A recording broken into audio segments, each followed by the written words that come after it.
falar um pouco do diagnóstico e das NRs, como se fosse uma auditoria, né? Acho que alguns de vocês já até me pediram isso. Eu falei, tenha calma, a gente vai ter momento certo para a gente falar disso aí, tá? Não vamos colocar a carroça na frente dos bois. Então, isso é uma prévia, por quê? Para quando a nossa competência aqui fala de planos, né? Programas e planos e tal. Mas eu não consigo desenvolver nada disso se eu não conhecer o quê? As normas. Por isso que eu estou dando uma forçadinha nas normas, estou tentando resgatar bem as normas, tá? Para que vocês comecem a ficar mais antenados com ela. Tá bom? Para começar a ficar mais antenado nela, porque vai ficar muito mais fácil desenvolver qualquer plano. Então, hoje aqui, um trabalho do Laércio Ribeiro, engenheiro de segurança, ele mostrou, né, alguns itens para poder fazer uma auditoria, né, para ver as coisas que estivessem certas, para a gente poder evidenciar. Então, como se fosse um checklist, né? Então, ele chamou essa lista de verificação de atendimento aos requisitos legais trabalhistas, voltado aqui para as NRs, né? Norma de segurança e por aí vai. Então, ele fez uma capa, né, que isso a gente pode fazer, normalmente a gente faz quando a gente chega numa empresa ou constantemente nas inspeções de segurança para ver, ou auditorias, né, que a gente não chama mais de inspeção, a gente chama de auditoria, porque nós estamos falando em gestão. Quando você fala em gestão, você fala assim, vou fazer uma auditoria. Uma inspeção, é uma inspeção, mas com aspecto auditor, né, com aspecto de auditoria. O que é o aspecto de auditoria, Milton? É assim, pode ou não pode? Está certo ou está errado? Atende ou não atende? É bom ou é ruim? É sim ou é não? Isso é auditoria. Auditoria só tem duas vertentes, ou é ou não é, ou pode ou não pode, ou está certo ou está errado. Não existe meio certo, não existe mais ou menos, não existe, tá? Atende ou não atende. E vocês têm que começar a mentalizar isso, né? Para ser muito mais criterioso nos trabalhos de vocês, né? Na vida profissional. Quando a gente fala em auditoria, por isso que o pessoal fala, pô, esses auditores são muito chatos. Não é que nós somos chatos. Ou é ou não é, e as pessoas não entendem isso. As pessoas, quando elas estão no meio, tá? Ou seja, ela fez alguma coisa, então ela entende que, mas tá mais ou menos, né? Não, mas para auditoria não é. Ou tá feito, ou não tá feito. Mas está quase, não tá feito. Então, isso que o pessoal chama a gente de chato, e xinga, paciência. A pergunta é, tá certo? Tá completo? Não, mas faltou, filho. Você acabou de faltou, então não tá completo. Ponto. Tá bom?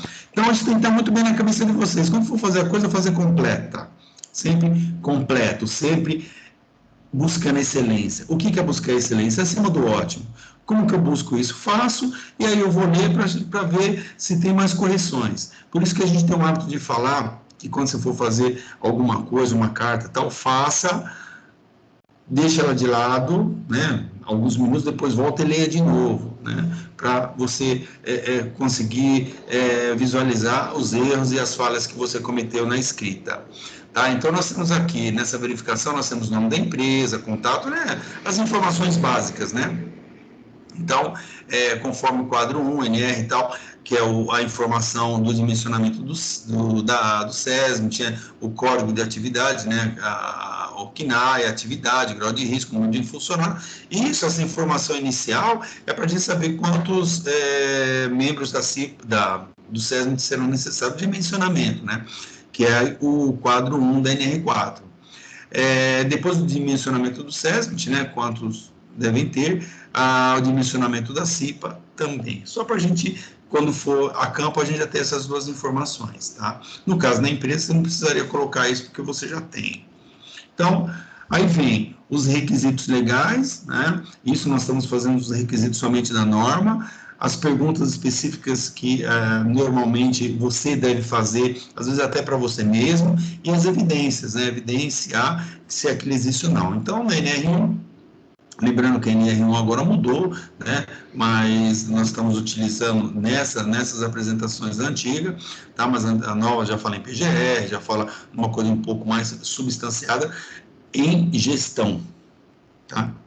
Então, nós temos aqui, na NR1, foram elaboradas ordens de serviço sobre segurança e saúde ocupacional para prevenir atos inseguros dos empregados no desempenho do trabalho. A norma fala isso, e até na PGR também vai falar, em questão de o que orientar o funcionário a partir do quê? De uma ordem de serviço. Tá, de uma instrução de trabalho. Então, a pergunta é, se tem instrução de trabalho? Não, não tenho. Hamilton, o que é uma instrução de trabalho? É aquilo que nós já comentamos. Eu vou reunir os funcionários, tá? Como que vocês operam essa máquina? Assim, assim, assim. E você vai escrever no primeiro passo, segundo, terceiro, quarto, padronizou aquilo, tá? O que precisa de equipamento de segurança? O que pode fazer isso? O que não pode? Isso, pronto. Eu já criei uma ordem de serviço para essa atividade, tá bom? Eu coloquei o roteiro de atividade, os riscos, né, evidente que o funcionário está exposto, as permissões e as proibições. As proibições, elas são mais genéricas, né, porque não são só da máquina, tá? Como da máquina seria mais aquela parte de você não deve fazer manutenção na máquina, somente o pessoal da mecânica só deve fazer a limpeza, você não deve mexer nas partes móveis e por aí vai. Então, coisas mais voltadas para a parte da manutenção. No 2, foram divulgadas as obrigações e proibições que os empregados devem conhecer e cumprir. Como que você divulgou? Eu divulguei na integração, né? Aí na integração eu dou para o camarada, faço a integração, dou para ele a ordem de serviço, dizendo o que ele vai fazer, o que ele não vai fazer, o que pode e o que não pode, tá? Então, divulguei sim. Foi informado aos trabalhadores os riscos profissionais que poderão originar no local de trabalho. Foi informado? Como que você informa? Eu informei a partir de treinamento, a partir de quadro à vista, a partir de informativos nas máquinas, enfim, como que você colocou isso, né? E isso também são procedimentos, isso também são instruções de trabalho que a gente deve passar para o funcionário. Foi informado o resultado dos exames médicos, das avaliações ambientais realizadas no local de trabalho, tá? No caso do PPRA. Então, primeiro, o resultado do exame médico é o médico, tá? Então, quando o camarada faz o exame, que ele vai lá no médico, aí o médico vai falar, olha, vai pegar os exames dele e vai falar, olha, então seu colesterol tá alto, seu não sei o que tá, papapé, popopó, pipipi, e o médico vai falar para ele, né? Tá? Agora, sobre a parte das avaliações ambientais, a gente coloca no mapa de risco, ou mesmo, né, divulga todo o PPRA na CIMPA, né, que nós já falamos disso. Além do mais, eu posso também, nada impede de fazer um quadro, né, no quadro da máquina, né, onde tem as máquinas, os riscos que existem na máquina. Então, onde você pode fazer como se fosse um mapa de risco daquela máquina. Já na NR2, fala que as novas instalações foram aprovadas pelo órgão regional do Ministério do Trabalho. Então, como que funciona? A própria norma, ela fala que todas as instalações, as fábricas, elas devem ser feito o CAI, né? Esse certificado de aprovação das instalações. Porém, é facultativo. Então, a própria norma fala para fazer e ela faculta também, né? Ou seja, tipo, faz quem quer. É interessante para muitas empresas fazerem, porque assim você se resguarda, porque o Ministério do Trabalho vai lá, né? Agora, é certo que está muito difícil, porque os caras não tem nem ninguém para ir lá, mas normalmente, né, a regra diz, vai um auditor do Ministério do Trabalho, ele vai lá na empresa, ele olha direitinho, tal, vê como que é, e ele dá esse certificado de aprovação de instalação. Deu o certificado, você tem um documento a mais dizendo que as suas instalações atendem todos os requisitos legais. Isso quando você vai ter uma OSAS e tal, hoje uma ISO 45000, faz parte também, porque é uma exigência legal. O que é exigência legal? Na NR pede, então tem que ter, tá? Foram apresentados os CAIs, né, certificado de aprovação da instalação, existe tal, então tal não tem, tal, vou procurar, vou fazer, vou solicitar, pode também a qualquer momento fazer, até mesmo no NR2 tem lá o formulário para fazer. A empresa protocolou a declaração de instalação para edificações existentes conforme a instrução normativa 1, tal, né? Está lá na NR2. A empresa protocolou uma declaração dizendo que a instalação ela atende todos os requisitos legais e tal. Ótimo. Aí a gente vem pela NR3, né? A empresa tem ou teve alguma área, instalação, equipamento ou obra interditada ou embargada? Não, não teve ou teve, né? Está constando lá no livro de inspeção. Então, toda empresa ela tem que ter um livro de inspeção. Esse livro de inspeção normalmente fica no departamento pessoal, tá? Então, é um livro já tipografado, né? Vai lá a numeração. E aí o fiscal, o auditor, né? Que a gente chama fiscal, chama auditor, vai na empresa fazer a auditoria. Quando ele chega, primeira coisa, ele pega o livro e ele vai folhear, né, o que já aconteceu naquela empresa e tal. É o que eu recomendo para você, na sua empresa, chegar no departamento pessoal e falar, deixa eu ver o livro de fiscalização do Ministério do Trabalho. Ela te dá, aí você vai folheando, né, até mesmo para saber quais foram as vindas, né, ou as inspeções, as auditorias antigas, né, que ocorreu nesse local e como foi feito e tal, né, isso é muito importante. Os empregados recebem os seus salários nos casos de interdição e embargo? No caso não teve nada, não tem problema. Gente, eu só desligar meu ar-condicionado aqui, porque daqui a pouco eu estou ficando sem voz. Um minutinho só, por favor.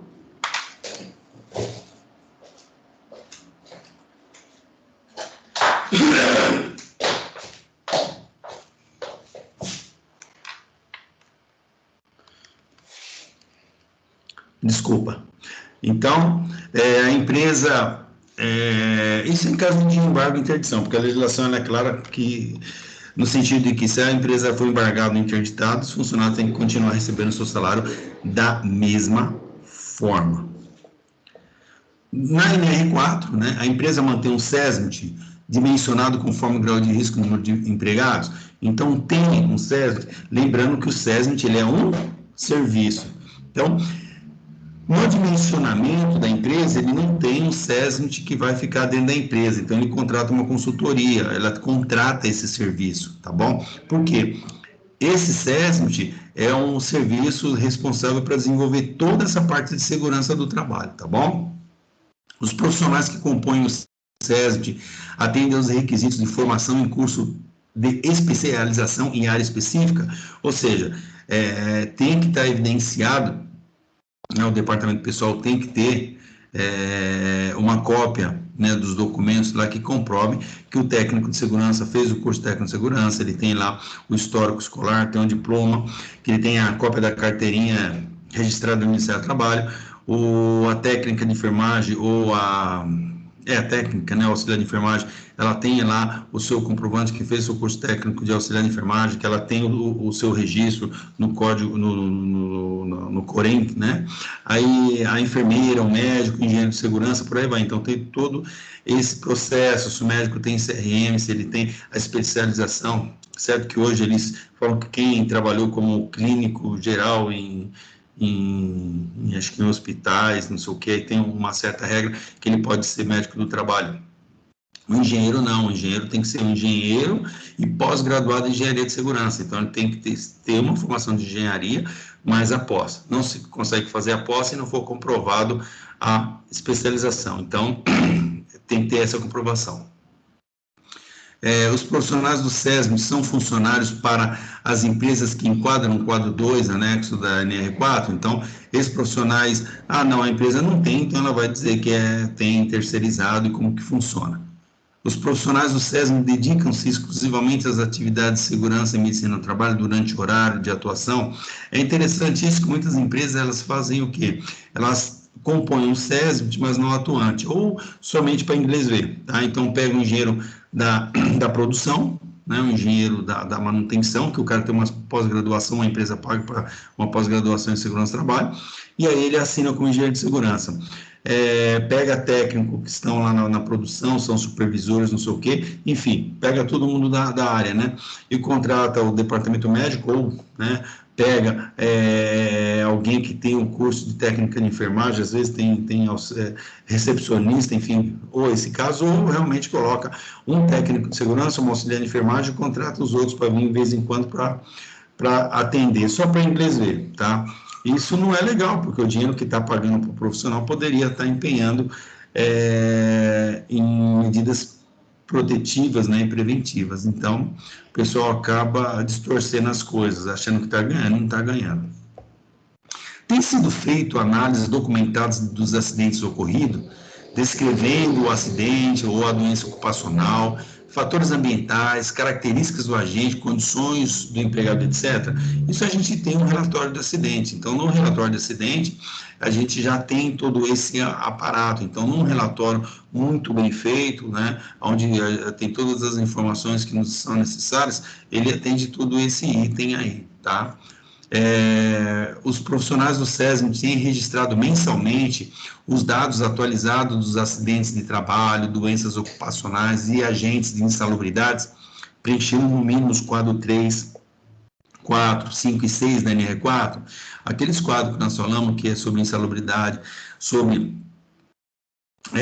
doença ocupacional, sobre os óbitos, né? Enfim, que é a taxa de frequência, taxa de gravidade, que foi que nós tivemos em estatística, tá? Tem que preencher, porque uma vez por ano a gente mandava, hoje a gente não manda mais, a gente tem que guardar esses documentos. A empresa tem enviado anualmente os quadros citados na pergunta anterior até dia 31 de janeiro, ao órgão regional do Ministério do Trabalho. Hoje a gente não manda mais, tá?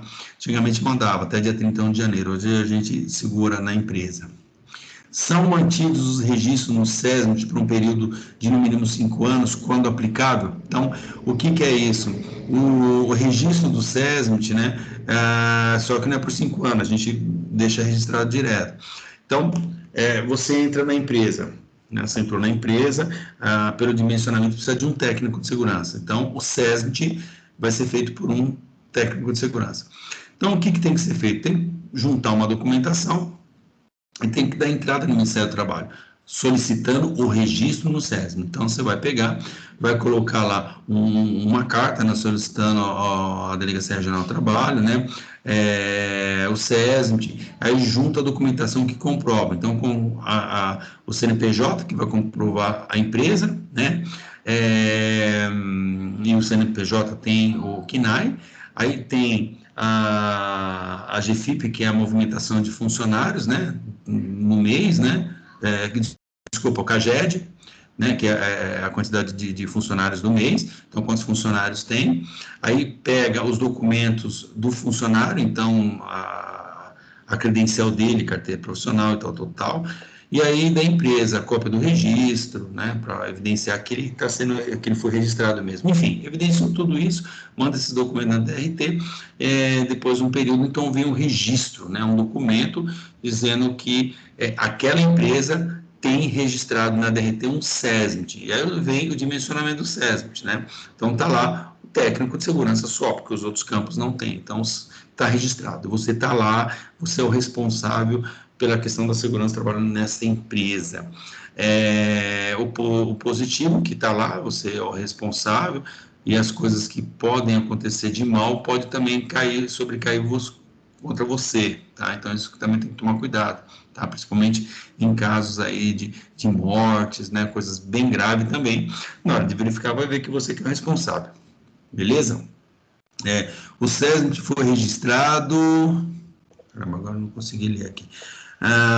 Enfim, com o número de funcionários exatos, foi, então beleza, tranquilo, tá? Então esse é a NR4.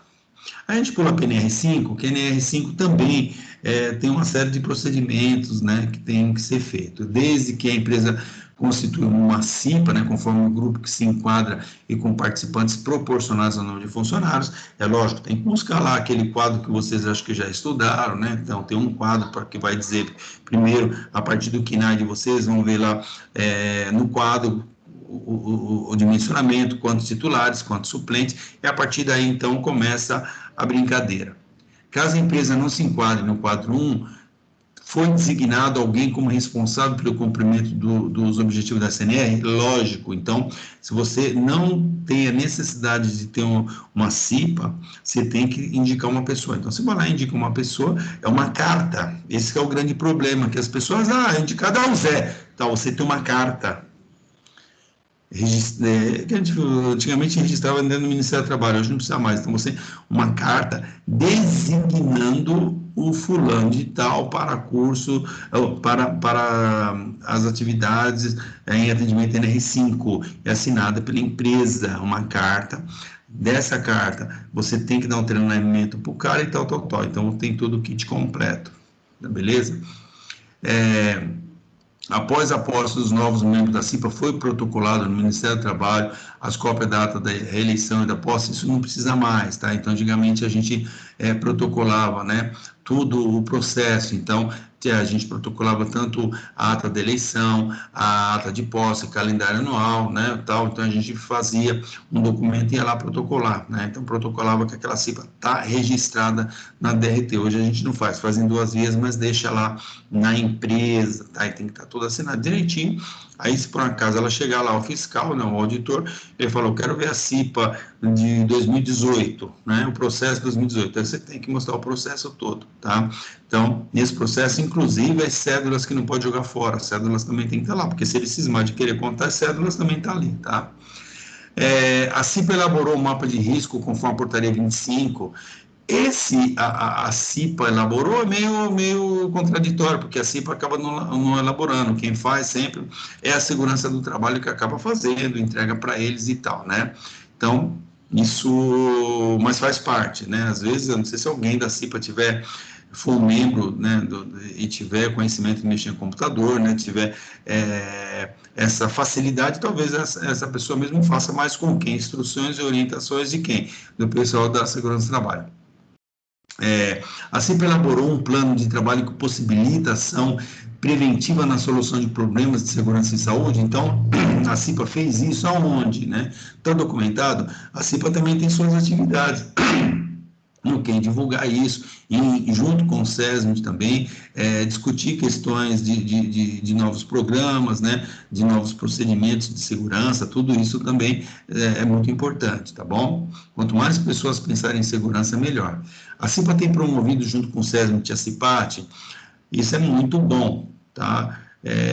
Normalmente, se faz uma semana, né? Por isso que já fala CIPAT, Semana Interna de Prevenção. Normalmente a gente utiliza a semana inteira. Não sei se a empresa for muito pequena e não tiver disponibilidade para fazer todos os dias, né? Então, aí faz 2 dias, tá? Mas tenta colocar os assuntos que são pertinentes, né? Que são aí corriqueiros aí na nossa área de prevenção.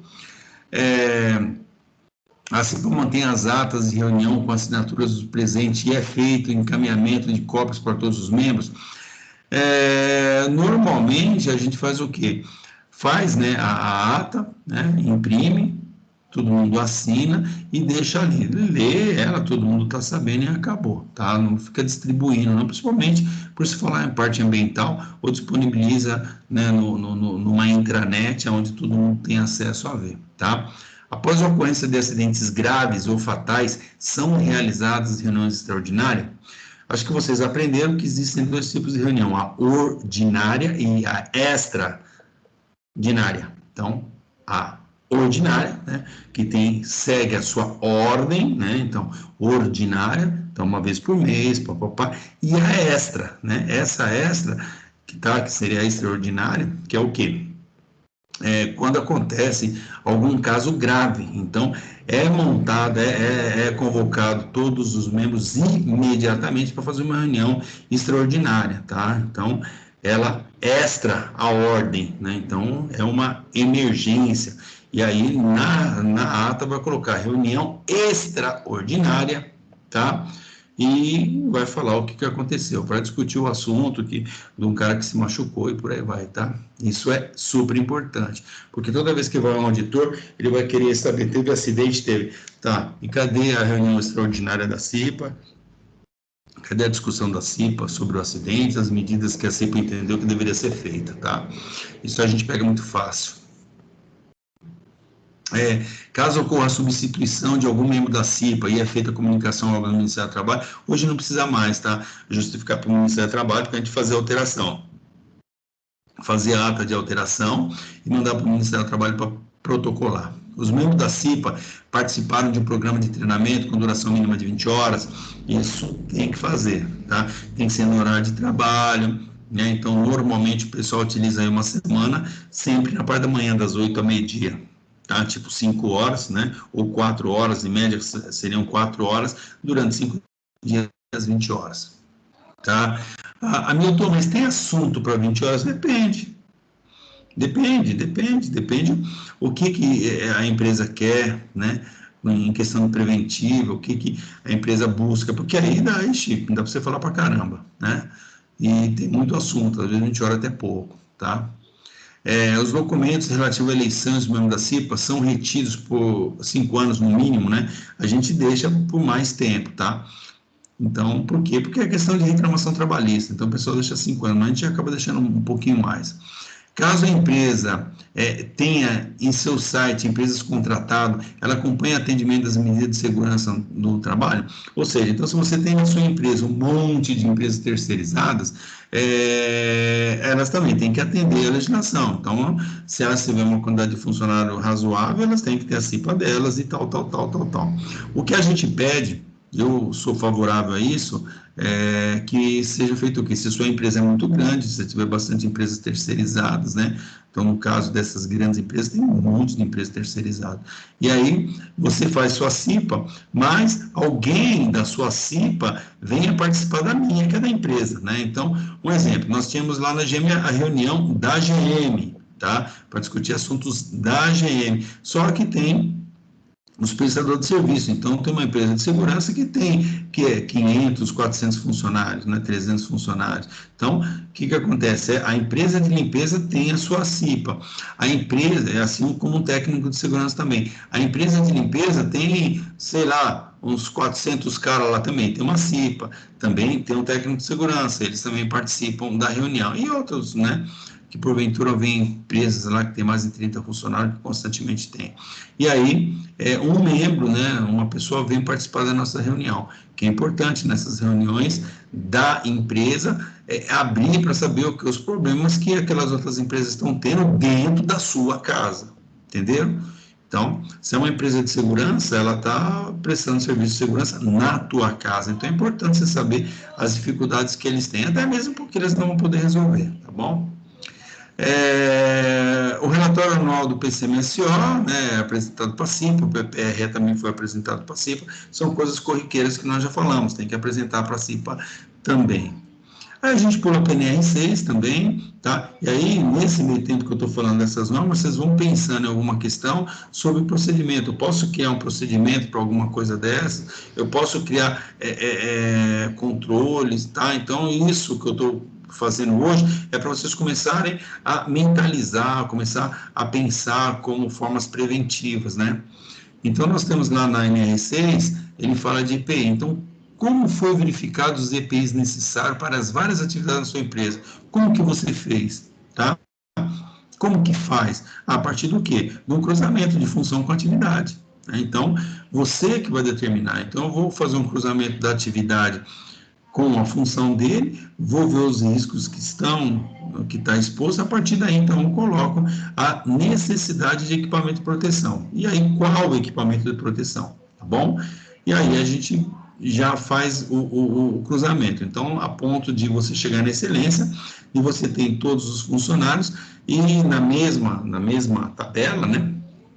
Planilha, eu tenho as funções e nas diagonais, né, ou nas verticais, eu coloco os equipamentos de segurança. Então, eu coloco capacete, luva, não sei o que, tal. E aqui, as atribuições. Então, sei lá, um pedreiro. O pedreiro precisa do quê? O pedreiro precisa do capacete? O X. Precisa da bota de segurança? Um X. Precisa do protetor ocular? Um X. Ele precisa tal.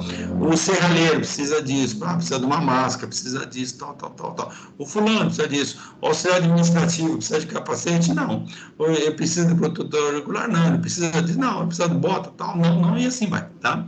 Faz um cruzamento, né? Isso é muito mais fácil para a gente poder ver. Ou no próprio PPRA, que quando vai fazer o PPRA, você vai levantar o risco e automaticamente você já vai tomar medida de segurança. Medida de segurança, às vezes, são equipamentos de proteção coletivo ou os individuais, tá bom? E aí já entra na NR6.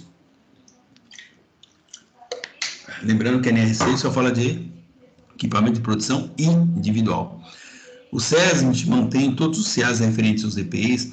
Toda vez que a gente manda compras efetuar a aquisição de EPIs, a gente pede que eles enviem para a gente o CA, tá? Ou hoje está muito mais fácil, você viu o CA, né, entra no fabricante e você imprime e deixa ali. Porque no caso de reclamação trabalhista, tá? O perito ele pede o CA daquele equipamento, até para ver se ele tem validade ou não.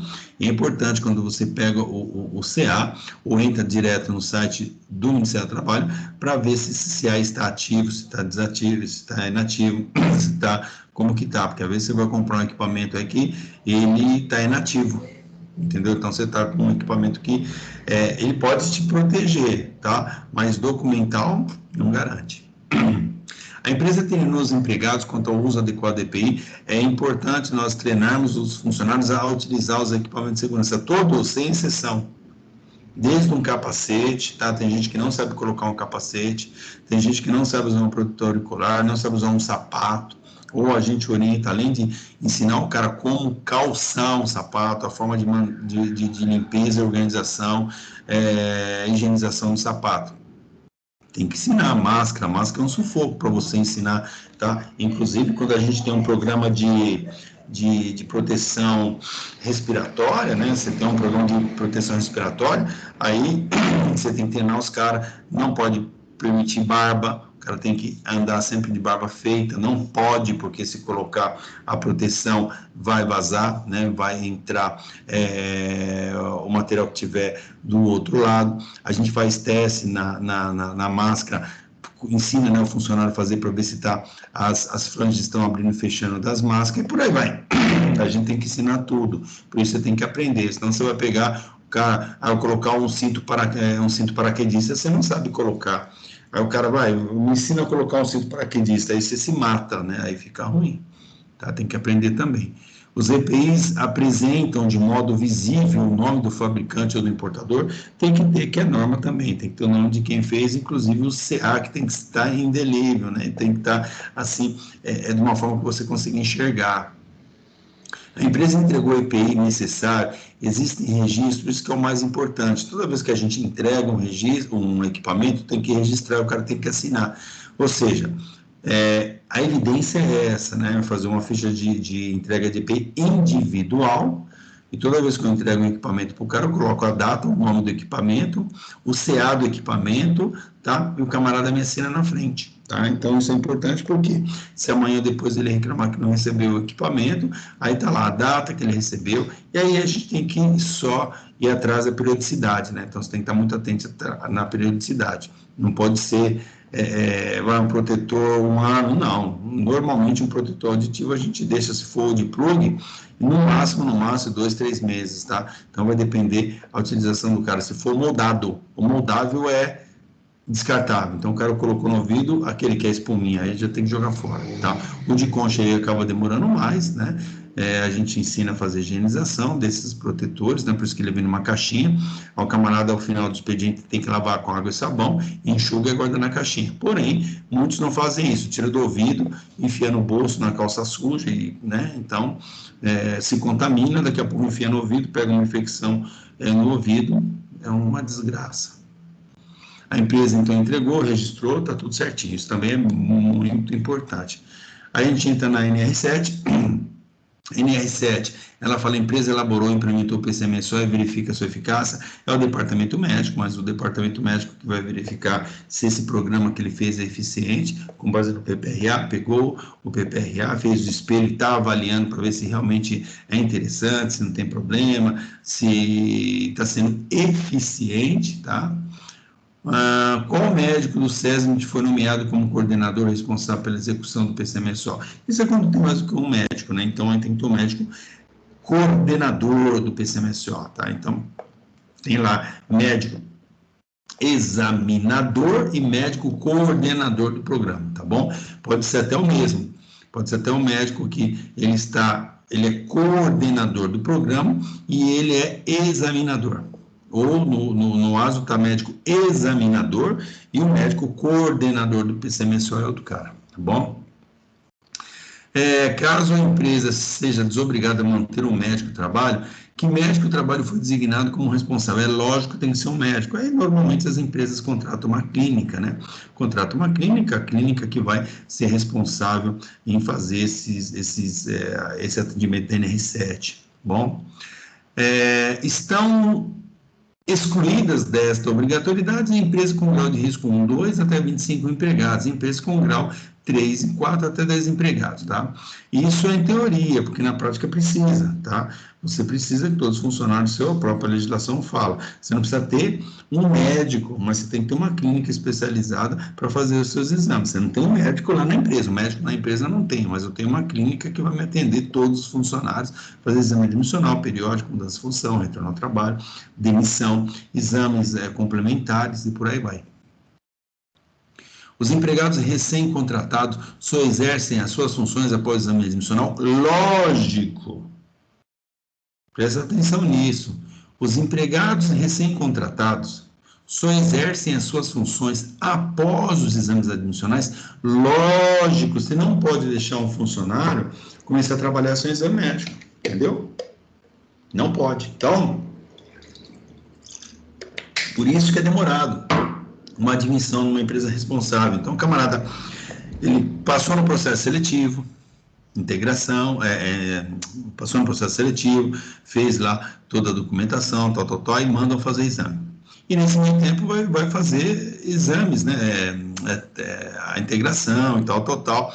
Depois que se fez tudo, tal, beleza, vai para o registro, tá? Então, faz o que tem que fazer, tal, tudo direitinho lá, mas só pode depois do exame médico, não pode.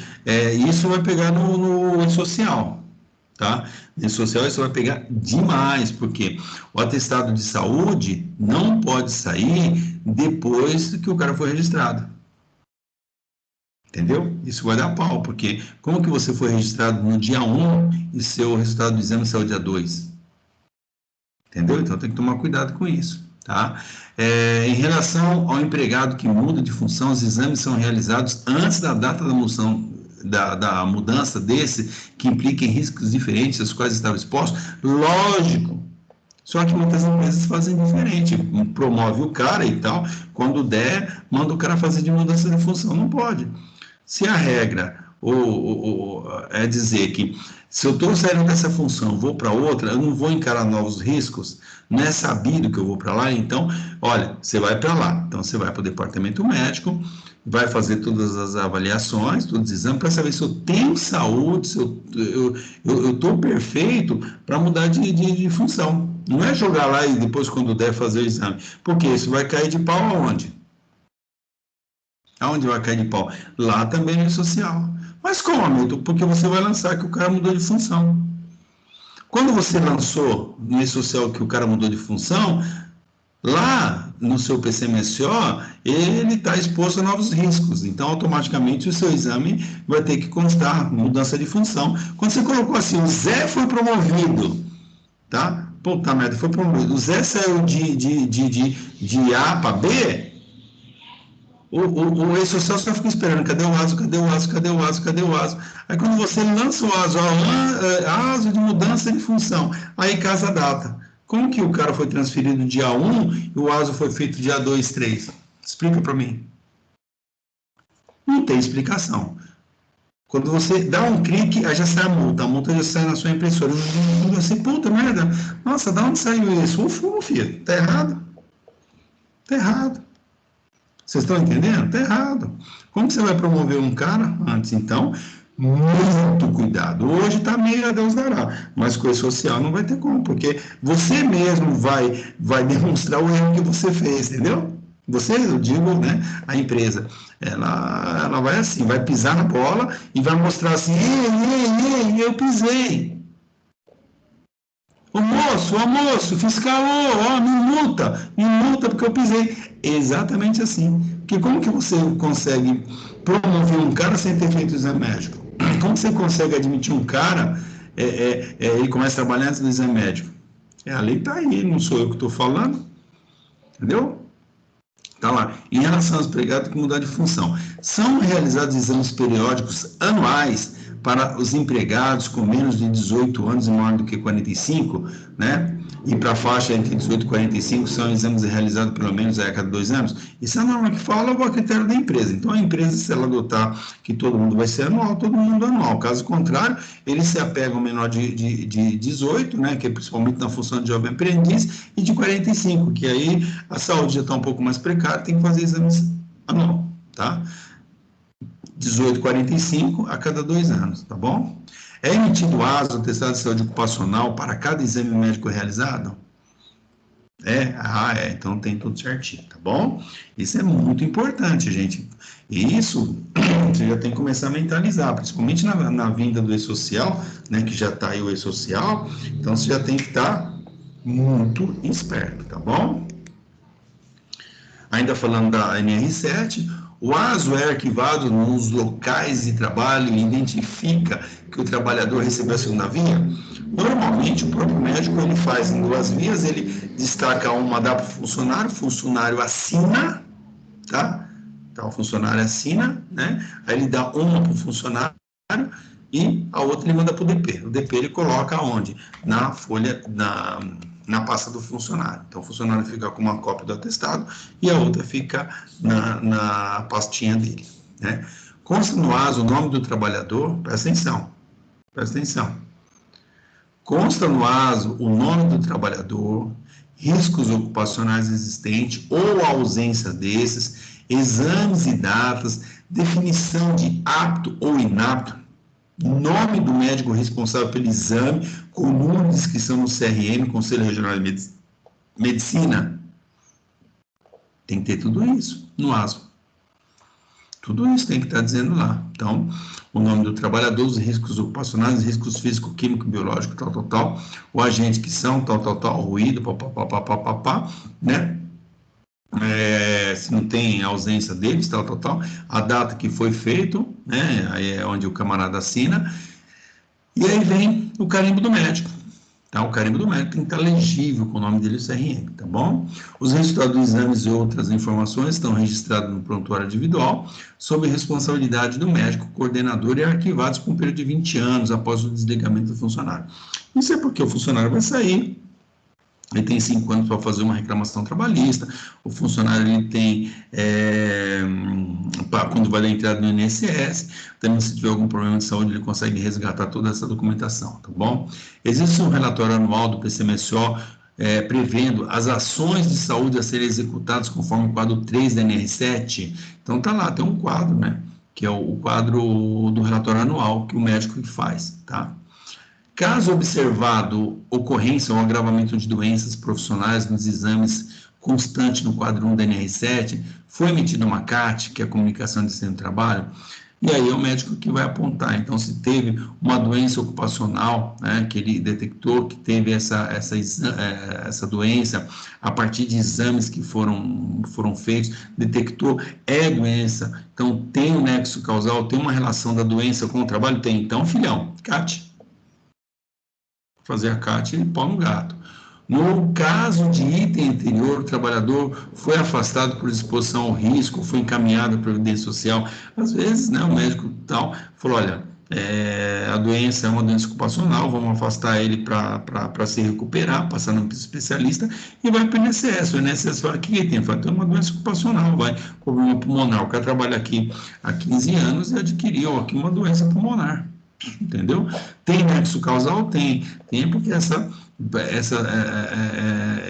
doença pulmonar ela tem relação com a atividade laboral dele. Tem o nexo causal, vai para o INSS. Tá? A empresa está equipada com material necessário à prestação de primeiros socorros? Isso também é lei, e está constando no PCMSO os equipamentos que tem que ter, né? Até ontem eu falei, né, nós estávamos até discutindo aí o que pode, o que não pode, tal. Então, também consta no PCMSO. Beleza? Deixa eu ver se tiver mais alguma do 7, eu continuo, senão eu paro por aqui, tá? Porque aqui eu vou falar só da 8, aí a 9 eu deixo para amanhã, que é maiorzinha. Na NR8, edificações, lembrando que antigamente a NR8 ele era bem, não existia a 18, então a gente se baseava na 8 para falar em construção civil, tá? Então foram utilizados materiais ou processos antiderrapantes para os locais que apresentam risco de escorregamento. Então você observa que é uma coisa bem à toa, a NR8 é minúscula, né? E a NR8 é voltada também para a segurança da construção, tal, né, do ambiente, que já tem outros, né, deveria até sumir que nem o 8, ou se não, dar uma aprimorada nela e colocar uma outra característica para ela, tá? Então, não sei o que eles querem fazer com questão K8. Nos andares acima do solo existem guarda-corpo, isso é o que está lá no NR18, tá? Vocês não concordam que é uma redundância? Quando forem vazados de uma dimensão, deve ser máximo de 12 centímetros. Então, no caso dos andares acima do solo, existem guarda-corpo. Então, tem guarda-corpo, né? Embaixo tem que ter, nós vimos 12 a 15 centímetros embaixo. Tá? Então, gente, eu paro por aqui, tá? Eu fiz questão de pegar esse material para vocês começarem a pensar. Então, nós estamos falando de programa. Então, comecei a falar lá de PPRA, de PCMSO, de PCMAT, né? A gente está falando dessas questões. Então, tem ainda o PCA, né? Do auditivo, o PCR respiratório, então tem uns outros programas que porventura poderão surgir. Mas para que vocês entendam qual a necessidade desses programas, é importante vocês conhecerem o que é NR. É importante vocês conhecerem o que tem inserido na NR. Então, por isso que eu trouxe esse material para começar dar um pulo aí, né, para vocês começarem a enxergar isso de uma forma mais lúdica, né, tipo, pô, caramba, o amigo fala, mas aonde eu aplico isso aqui? Então, tá aqui a aplicação. Beleza? Alguém tem alguma pergunta, alguma dúvida até agora aqui na NR8?